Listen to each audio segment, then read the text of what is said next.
कबड्डी की दुनिया एक बहुत बड़ा नाम सुहेल अनवर गोंदल साहब खाली सरजमीन तो शेरे पंजाब फखरे एशिया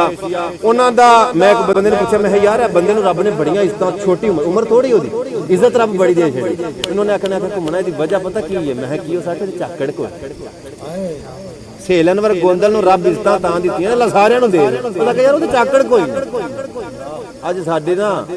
अपनी गल इत्थे कर लैंदे आ बंदियां नूं मार गई है आकड़ मार गरूर ते तकबर मार गया हैं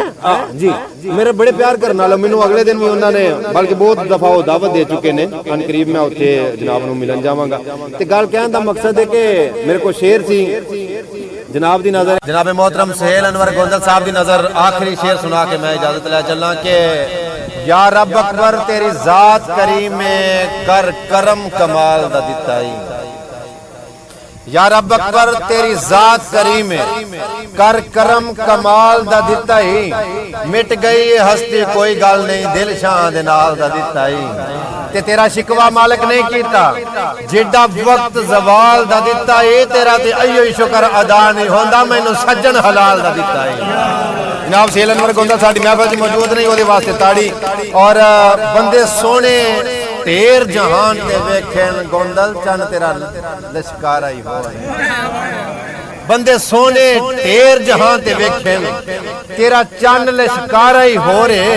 जदा लटक के टुरना बावां दा हुंदा सजन हुलारा ही हो रे सोने वेखे मैं बड़े सोने वेखे तेरा मुख प्यारा ही हो रे तेनू वेख के शाह भी झुक जांदे तेरा सजन सितारा ही हो रे जनाब गोंदल वास्ते एक ताड़ी मार दो निकली जनाब बड़ी मेहरबानी बहुत शुक्रिया जी सलाम आखिरी व सलाम। अच्छा मेरी गल सुनो यार फेसबुक व्हाट्सएप नु छड्डो ते एक चक्कर निका जिहा लाओ यूट्यूब दे उत्ते यूट्यूब दे उत्ते तुसी लिखोगे ना अवैस घुम्मण सियालकोटी ते मेरा चैनल आइएगा वेखियो बड़ी बड़ी वध तो वध वीडियो तुहानू लभेगी तुहानू स्वाद ना आया ते मैनू घुम्मण सियालकोटी किन्ने आखना एक निका जिहा चक्कर लाओ यूट्यूब दा ते अवैस घुम्मण सियालकोटी चैनल नू सबसक्राइब कर लियो ते बैल दा बटन ऑन कर लियो ताकि नवे तो नवी वीडियो तुहानू अपड़दी रहे ते लाइक कमेंट शेयर जरूर करिया जे पता की जे गल तुहाडा जो मैं फायदा करना नवे तो नवी गल तुहाडे वास्ते लै आउणा ते हुण एक मेरी भी मान लो ना आओ यार यूट्यूब